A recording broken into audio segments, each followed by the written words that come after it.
There is a version of you that does not react, that does not spiral when someone ignores your message, that does not collapse when someone leaves without explanation, that does not burn for days when someone disrespects you once, that does not check their social media at midnight, searching for clues about why they went cold. The Stoics called this the Inner Citadel, not a wall, not a shield, a place inside you, so grounded, so still, that nothing from the outside can reach the center. For 2,000 years, these men, emperors, slaves, generals, faced betrayal, exile, loss, and grief. And they left us something extraordinary. Not comfort, not distance, a method. Here are 10 Stoic rules for emotional detachment. Not coldness, not indifference, something far more powerful. Freedom.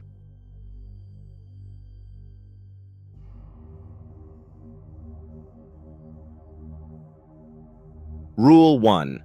Draw the line between what is yours and what is not.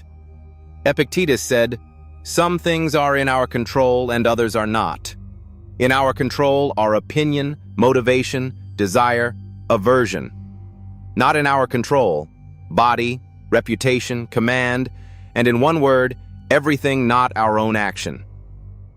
Think about the last time you felt emotionally devastated, the way they spoke to you, whether they texted back, what they think of you, how they chose to feel, whether they stayed or left. None of that is yours. Your response, only that, is yours. This is not a passive philosophy. It is the most radical act possible, because the moment you draw that line with clarity, you stop fighting battles that were never yours to win. You stop waiting for outcomes that were never yours to control. And something shifts. Something lifts. Draw the line. Hold the line. Rule 2. See people as they are, without judgment, without expectation. Marcus Aurelius wrote, and this is one of the most misunderstood passages in all of philosophy.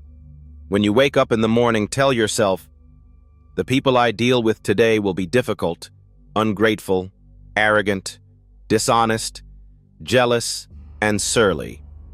This is not cynicism. This is clarity. Most of our emotional suffering comes from this. People behave in ways we did not expect. They disappoint us. They ignore us. They choose someone or something else. And we are stunned, wounded, as if the world had broken a contract. The Stoic correction is precise. The contract was never written. People act according to their own nature, their own fears, their own wounds. Their behavior is about them, almost never about you. When you expect nothing from others, nothing they do can devastate you. When you see them clearly, flawed, struggling, afraid, doing their best or not, their actions lose the power to define how you feel. See people as they are, not as you need them to be. Rule 3. Feel everything. Attach to nothing. Here is a fundamental Stoic misunderstanding that we must correct immediately. The Stoics were not robots. They were not cold. Marcus Aurelius grieved deeply. Seneca wept. Epictetus, born a slave, knew suffering intimately. They felt everything. The grief, the longing, the anger, the desire. They let it rise. But they understood something that modern psychology is only beginning to confirm. The emotion is not the problem. The attachment to the emotion is the problem. There is a difference between feeling anger and becoming anger, between feeling longing and building your entire inner world around someone who is gone, between feeling hurt and carrying that hurt as your identity for years. The practice is this: watch the emotion as it moves through you, like a man inside a fortress watching a storm through the window. The storm is real, the rain is real, the wind is real, but it does not reach him. Watch your emotions. Do not become them. Feel everything. Cling to nothing. Rule 4. Practice voluntary discomfort before life forces it on you. Seneca wrote, "Set aside a certain number of days during which you shall be content with the scantiest and cheapest fare. Ask yourself, is this the condition I feared?" The Stoics chose discomfort on purpose. Cold, hunger, solitude, simplicity. Not as punishment, as training. Because the person who has voluntarily faced discomfort is never again controlled by the fear of discomfort. Here is the mechanism of emotional attachment that no one explains. We stay attached to people, to outcomes, to relationships that hurt us, not because we love them so deeply, but because we are terrified of what losing them would feel like. The fear of the pain keeps us trapped long after the relationship has ended. Voluntary discomfort breaks this. When you have already sat with your own emptiness, when you have already faced what silence feels like, what solitude feels like, the fear of losing someone loses its grip. You cannot be manipulated by what you have already chosen to endure. Detachment is forged in voluntary hardship. Rule 5. Return to the present moment, every time, without exception. Marcus Aurelius wrote, "Confine yourself to the present. Emotional entanglement lives in two places, and only two. The past, what they said, what happened between you, what was lost, what you had, the future, what they might do next, what you might lose, what could happen. Neither of those places is here. Neither of them is real right now. And yet, this is where we spend most of our emotional life, replaying conversations that ended months ago, anticipating rejection that hasn't happened, constructing scenarios of pain that exist only in the mind. The Stoic practice is not complicated. It is simply difficult. Return, return, return. Every time the mind wanders to what was or what might be, return to what is. Here, now, breath, this room, this moment. The freedom you are searching for is not in the future after things get better. It is not in the past if only you understood what went wrong. Freedom is always exactly here, present, available, yours. Rule 6. Build your identity on what cannot be taken from you. The great mistake, the one that makes every loss devastating, is this. We build our sense of self on things outside our control, on whether they love us, whether we are chosen, whether people approve, on a job, a relationship, a status, a body, a reputation. And then when any one of those things shifts, and they always shift, we don't just lose the thing, we lose ourselves. Epictetus said, "Never say about anything, 'I have lost it.' Say instead, 'I have restored it to where it came from.' Because what is truly yours cannot be taken. Your reason, your values, your character, your capacity to choose how you respond to what happens, your ability to be honest, to act with integrity, to be kind even when you are hurt. When your identity rests on these, and only these, no person, no rejection, no failure, no silence, no betrayal can shake the foundation. You are not what happens to you. You are how you meet what happens." Rule 7. Master the art of silence. Do not explain. Do not react. Epictetus said, "Silence is safer than speech." And more specifically, if you are able, be silent. Let your actions speak. There is a modern epidemic that the Stoics predicted precisely. We over-explain ourselves to people who have already decided. We justify our decisions to those who never asked honestly. We defend our worth to those who are determined not to see it. We argue our case in relationships where the verdict was made long ago. Every time you explain yourself to someone who is using your words as weapons, you hand them more weapons. Every time you react loudly to someone trying to provoke you, you confirm to them that they have power over you. The Stoic response is silence. Calm. Composure. Not because you have nothing to say, because you understand who deserves your words. True detachment is not distance, it is discernment.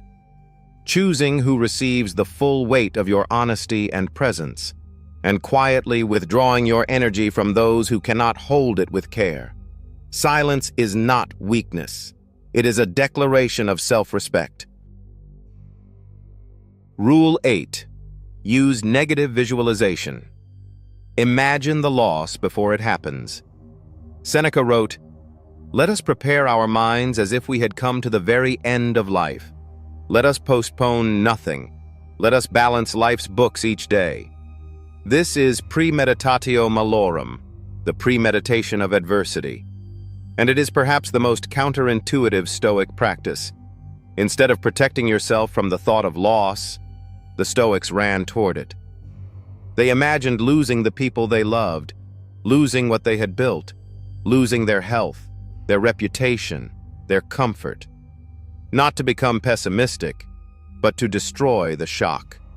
Because the deepest emotional suffering does not come from the loss itself.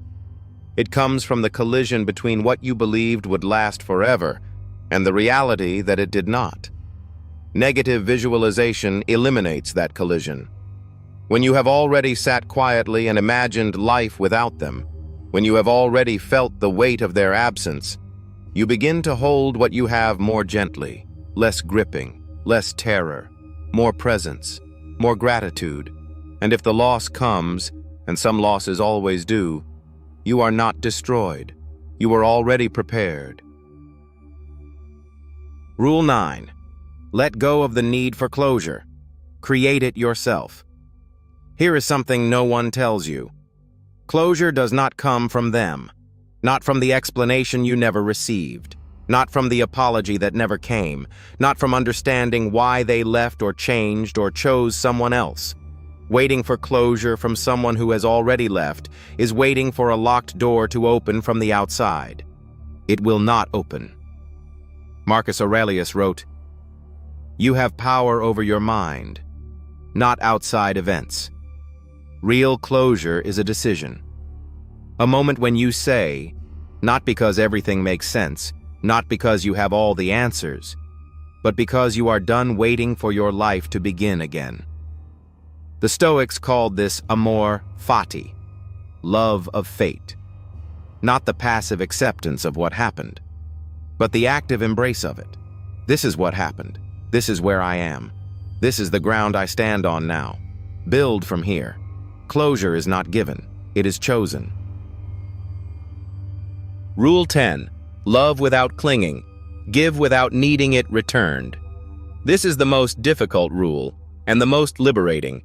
Marcus Aurelius wrote, "Love the people fate brings you together with. Love them truly. Not with need, not with demand, not with conditions, not with the unspoken contract that says, 'I give this to you, and you must give me security in return.' Stoic love is not cold. It is profound. More profound than most people allow themselves to experience.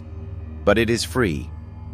To love someone without needing them to be different, without needing them to stay, without needing their approval, their attention, their validation, their constant reassurance that you are enough. To love as an act of giving, complete in itself, not as a transaction that must be returned at equal value. This is the highest form of detachment, not the absence of love, the purest form of it. When you love freely, without clinging, you stop being afraid of losing what you love, because you were never holding it to begin with.